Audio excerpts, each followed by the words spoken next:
Salut et bienvenue dans cette nouvelle édition de votre rendez-vous culturel Les Grandes Lignes.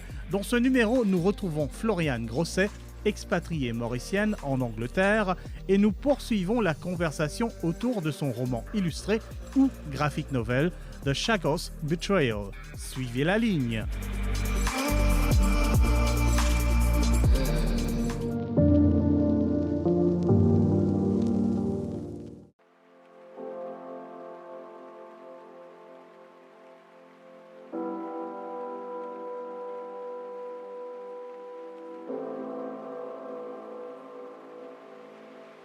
La publication de The Chagos Betrayal chez Myriad Editions au Royaume-Uni aura été un parcours de longue haleine pour Floriane Grosset.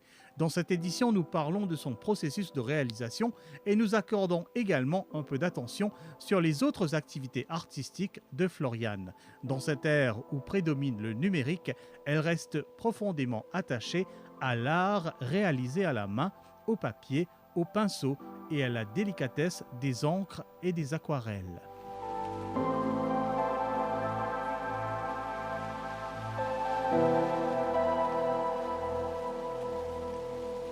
Racontez-nous votre parcours artistique, votre parcours de créatrice en Angleterre, en fait. Quels sont un peu vos projets? Je dessine, je fais des promenades en forêt et avec mon mari, et Terence Kelly, et de temps en temps, on apporte nos cahiers, on s'assoit, on dessine, on fait des croquis, on a des projets. Lui, de son côté, il a des projets à venir et on aimerait les travailler en tant que deux illustrateurs, et lui bien meilleur que moi, travailler sur un projet un peu comme Mr. et Mrs. Smith, mais pas, on ne sera pas des espions, on sera un couple d'illustrateurs, pourquoi pas.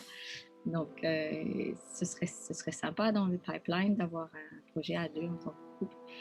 Et je peins aussi. Bon, vu que l'espace, quand je vivais à Maurice, j'avais un atelier où je pouvais peindre de grandes choses, grandes toiles, faire des installations, participer à des expositions. Ici, j'ai moins l'espace. Mais on verra si à un moment on va participer à certaines expositions et voir du côté artistique. Maintenant, du côté bouquin, je continue à faire des petites choses à côté, je continue à écrire des petites histoires. Est-ce que ça va être publié ou pas, c'est autre chose, mais c'est pour mon plaisir déjà. Je fais des cartes d'anniversaire.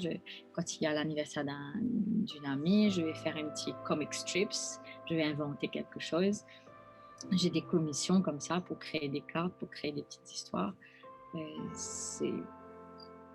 Voilà pour le moment, et pour l'avenir, on verra avec cette sortie de livre s'il y aura d'autres projets à venir. Mon éditeur m'a parlé d'un projet à venir. On n'est pas encore là, mais j'espère en tout cas que ce n'est que le début.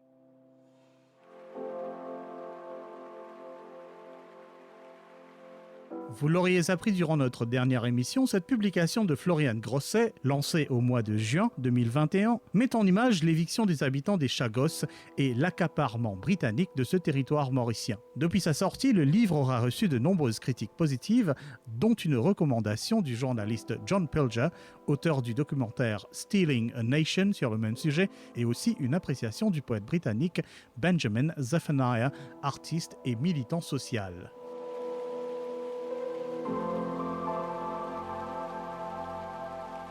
Le livre est sorti en Angleterre, donc en ce moment, c'est quoi la réception? Donc, comment se peut cette distribution? Je crois qu'il y a 2000 exemplaires pour Start With, qui est assez beaucoup anyway. L'éditeur qui gère tout, ils étaient dans une maison de distribution qui a volé dans les boutiques. Et c'est ce qui peut vendre livre là, physically, c'est ban comics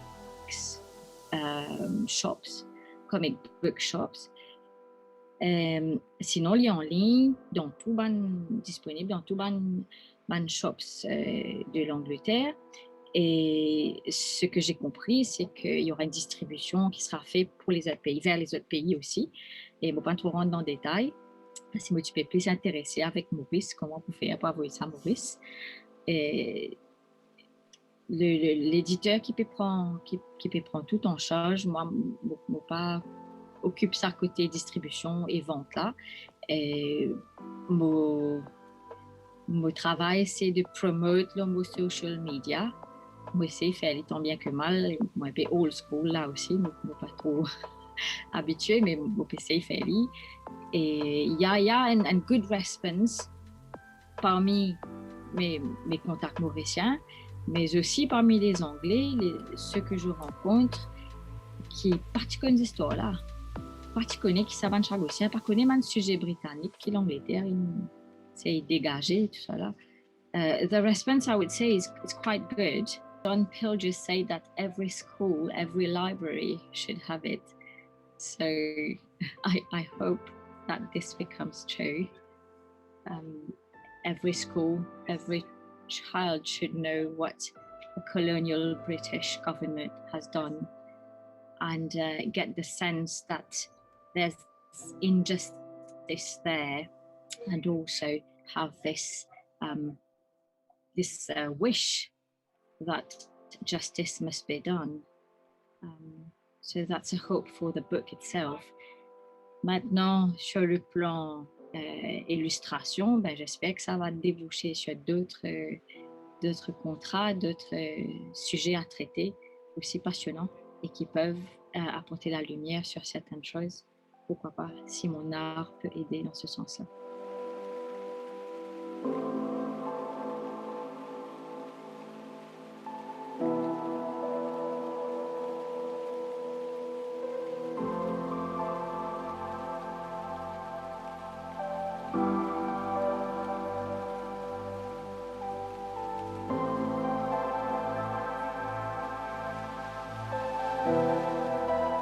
S'il n'y avait pas eu Myriad, s'il n'y avait pas eu d'éditeur et que vous aviez là un produit, autant travailler, autant... Est-ce que vous auriez pris le risque de faire le self-publishing ou bien...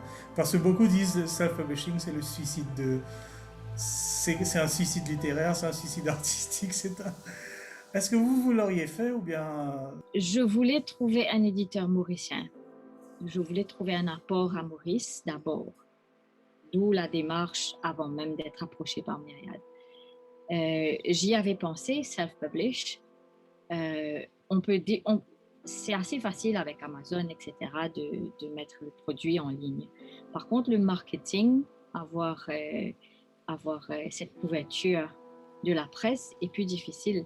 Il faut se démarquer. Et là, en tant qu'artiste, on ne fait pas du marketing, on ne sait pas comment faire. On ne sait pas encore une fois qui contacter, qui aller voir, qui approcher. On aura beau écrire à qui que ce soit, mais ils reçoivent des milliers de lettres, des millions d'emails même, que sais-je.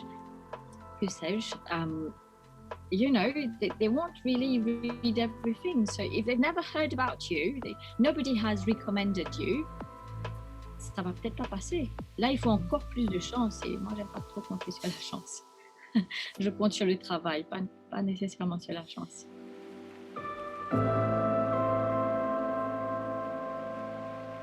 Pour rendre justice à cet épisode poignant de l'histoire de l'humanité, Floriane Grosset aura opté pour la délicatesse de l'art réalisé à la main, employant toutes les techniques qu'elle maîtrise depuis ses études en dessin.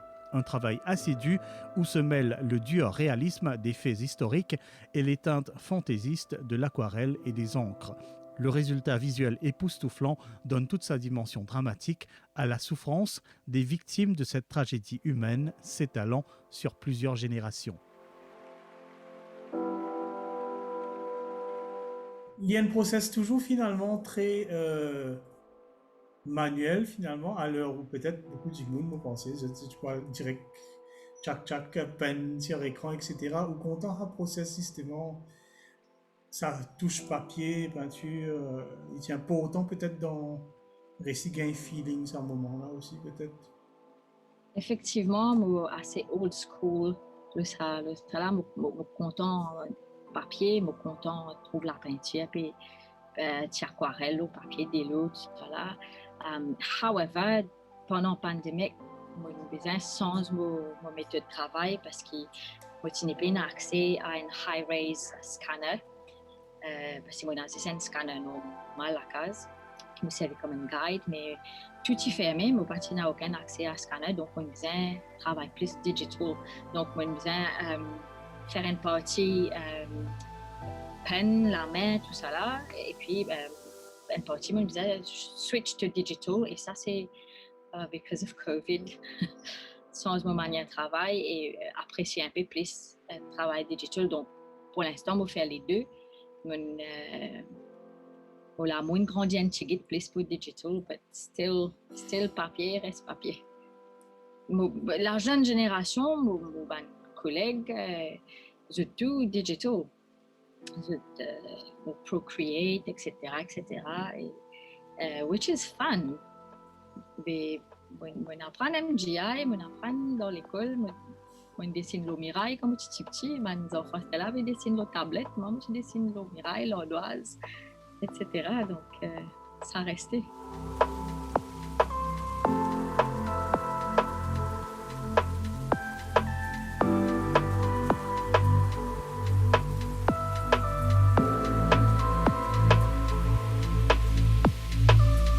Bon, beaucoup de gens peuvent dire numérisation numérique, un autre côté peut dire du monde pas lire, un autre côté peut dire ouais, Kindle, Amazon has killed the book, spaghetti. Voilà, est-ce que vous trouvez qu'il est particulièrement difficile aujourd'hui de produire un livre ou bien au contraire, il y a beaucoup plus avenues, il y a beaucoup plus d'opportunités, il y a beaucoup plus de niches qui sont accessibles maintenant? Définitivement, le digital peut prendre le dessus sur l'imprimerie, sur le papier, qui est une bonne chose parce que pour l'environnement, moins de papier utilisé. Mais le livre pas encore mort, heureusement.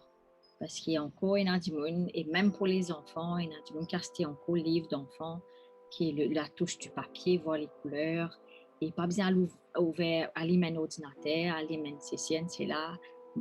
Même si dans la balance, le côté digital peut prendre le dessus de plus en plus, et petits enfants, des ans, et dans une tablette, vous êtes moins slow au livre, dans le livre qui est la tablette. But still, les pas comme and I hope qu'il y a quand même un bel avenir pour certains temps. Espérons en tout cas que le livre va vivre et non pas survivre. Autant qu'un tour de force artistique, le parcours de The Chagos Betrayal vers la publication est aussi une formidable histoire de rencontre entre l'artiste et son tuteur Woodrow Phoenix lui-même, une référence du monde de la bande dessinée, qui aura à son tour porté ce projet vers Myriad Editions. Un formidable travail collaboratif qui permet à une voix mauricienne de trouver un public cosmopolite. Dans ce processus intervient également l'éditeur et tout le travail d'édition qui joue un rôle clé dans la transformation de l'œuvre en un produit fini.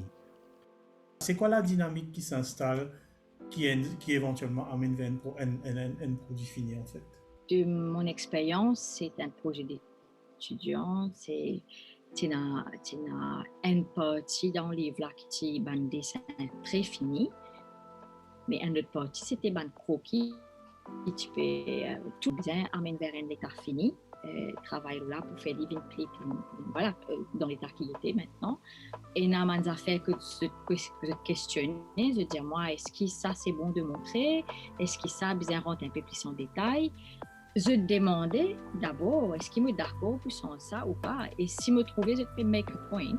Me d'accord, oui, me changer, moi je passe, me tiens dessin, me refaire une note qui est plus poignant, ou etc. Mais c'est toujours un compromis, un consensus. Un éditeur, en tout cas, mon gars, la chance, celui avec qui je travaille, pas oblige moi sans bande d'affaires ou mettre bande d'affaires qui ne vont pas d'accord, de toujours demander. Même maintenant, avec ma press release, qui se passe par moi avant, je dis, voilà, il y a tel journal, peut-être telles affaires, et est-ce qu'il est d'accord pour dire ça, c'est vraiment une relation de confiance. C'est beaucoup de aller-retour. C'est un travail à deux, en tant que deux entités, pour faire un produit fini qui nous tous les deux d'accord. Si à aucun moment, moi, je dis, je ne suis pas satisfait avec ça, parce que je ne suis pas satisfait avec ce qu'ils m'ont fait là, ça dessin-là pas trop plaire à moi, moi puis envie aller de l'avant avec ça. Jamais je vais pas vous dire, moi, non, non, non, il faut mettre-les, ne pas casser sa tête. Not until I'm fully satisfied with what I've achieved, then they say, okay, we are happy if you are. Et ça, c'est primordial pour qu'ils nous tous les deux contents.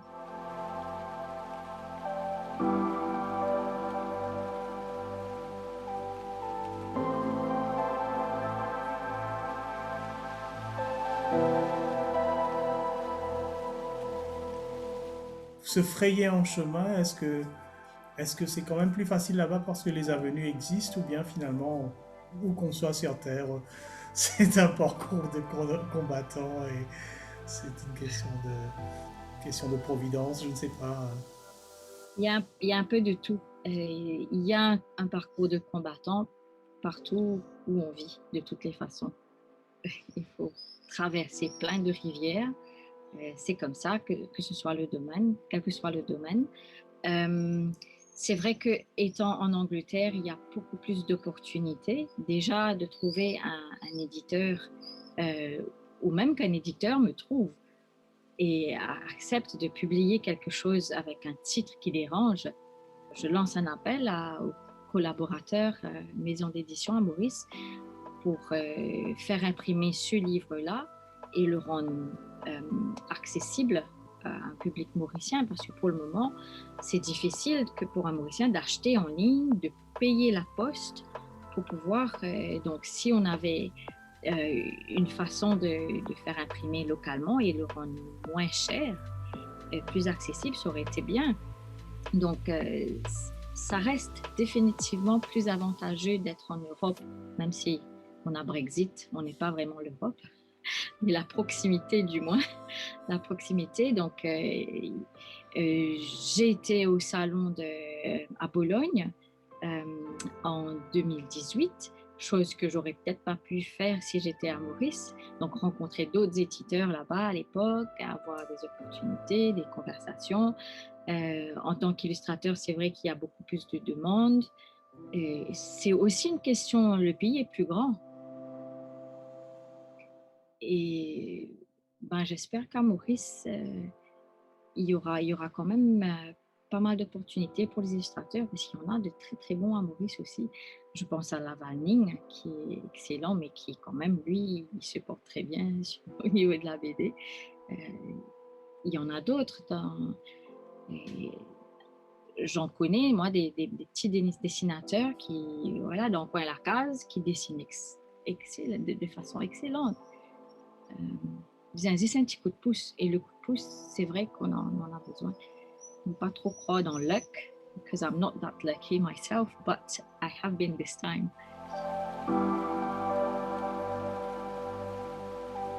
Si produire un livre est déjà un parcours de longue haleine, après sa parution vient aussi la question de la distribution et du marketing. Déjà fragilisées par l'avènement du livre numérique, ces étapes de la publication traditionnelle se sont heurtées aux chamboulements liés à la pandémie de la Covid-19. Comme pour toutes les industries, l'heure est à l'adaptation. Le recadrage des priorités du public remet aussi en question la consommation de produits culturels et artistiques comme le livre.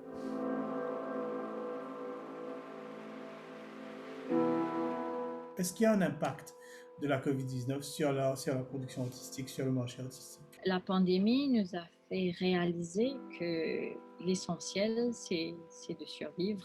La pandémie, c'est d'aller à nourriture, et voilà, la famille, la santé, et tout ce qui est en dehors de ça et n'est pas si important. Or, quand on reste chez soi et qu'on n'a pas la télé, on n'a pas entertainment, on n'a pas l'art, ben on devient un peu fou. Donc, d'un côté, il y a l'essentiel, ce qui est, voilà, on a besoin de nourriture, de basics, mais d'un autre côté, on a besoin de nourrir l'âme aussi, puisqu'on est à cette période, on n'est plus des Cro-Magnons, donc même les Cro-Magnons faisaient de l'art, donc on a besoin de nourrir l'âme. Et pour ça, oui, l'art, on a redécouvert que on a besoin de ce entertainment. Moi, il n'y avait pas de cinéma et moi, je suis cinéphile, j'y vais toutes les semaines. je ne pouvais plus quoi, de regarder Netflix. On a besoin de se nourrir de l'art. Et non, la pandémie n'a pas tué l'art, mais a fait réaliser quand même que même si ce n'est pas essentiel, ce n'est pas un basic needs, c'est essentiel pour l'âme. Donc j'espère que quand on en ressort du Covid, de cette situation, on va se ruer vers toutes les activités artistiques pour faire vivre les artistes et pour faire vivre l'art. L'autre revers de la pandémie aura été une focalisation accrue sur le numérique comme outil de production et de transmission. Potentiellement, cela pourrait générer davantage de collaborations à distance, notamment entre créateurs et professionnels de différents pays. Est-ce que nous en sommes déjà là? Opinion de l'auteur. Est-ce que vous pensez aujourd'hui que justement il y a plus d'opportunités de collaboration internationale dans le monde de l'art via le numérique, ou bien finalement non, pour produire un produit artistique, il faut quand même se déplacer là où se trouve l'industrie en fait. Est-ce que c'est la grande révolution numérique pour l'art en ce moment, ou bien pas vraiment? C'est pas... Ça commence parce qu'on réalise qu'on peut rester chez soi, dans son pays, et communiquer à l'autre bout du monde de façon naturelle. Donc, on commence tout juste à réaliser qu'on peut travailler chez soi et envoyer quelque chose à l'autre bout du monde aussi. Par contre, le contact reste important. Avoir ces contacts-là reste important. C'est-à-dire que moi, toute seule, si j'étais à Maurice et que j'avais fait un produit comme ça, j'étais encore, je ne sais pas, au MGI par exemple, et que j'avais fait un truc comme ça, comment j'aurais pu contacter Myriad? Comment un Woodrow Phoenix, cartooniste très connu, aurait vu mon produit? J'aurais beau poster mes images sur Instagram, etc., ça reste quand même visible à mon environnement immédiat. Ça part pas, ça dépasse pas. Donc, il y a quand même du chemin à faire. C'est vrai que ça aide d'être dans le pays à cause des contacts qu'on a, des contacts physiques. J'étais en contact avec Woodrow et qui m'a mis en contact avec Myriad. Donc, ça s'est fait comme ça. Personnellement, moi, j'ai contacté John Pilger quand je faisais mon projet. Je l'ai écrit, j'ai dit j'aimerais qu'il participe avec moi. Mais c'est un homme important, c'est un grand journaliste. Il ne va pas répondre à des milliers d'emails qu'il reçoit. Il ne m'a pas répondu. Mais quand Myriad l'a contacté, lui a envoyé mon projet, il l'a lu, il a participé, il a donné son aval. Donc, ça fait toute la différence. Oui, il faut être dans le pays, il faut avoir les contacts qu'il faut. Malheureusement, le monde fonctionne comme ça encore. Donc, l'Internet n'est pas encore, ne fait pas tout. Ça va venir parce qu'on vient tout juste de réaliser plein de choses, parce qu'on n'avait pas le choix, il fallait rester chez soi et quand même communiquer, quand même envoyer des choses, tout en restant chez soi. Donc, je pense que ça prendra quand même un petit moment jusqu'à ce que ça s'ouvre complètement pour que ce soit complètement démocratique à ce point.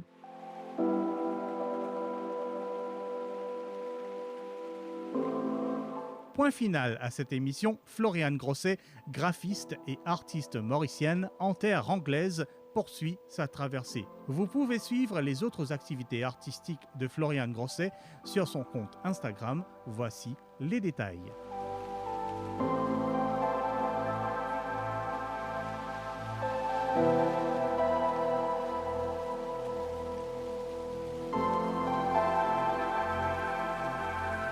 On se retrouve dans une semaine si la Providence le veut et si le cœur vous en dit. Restez en ligne.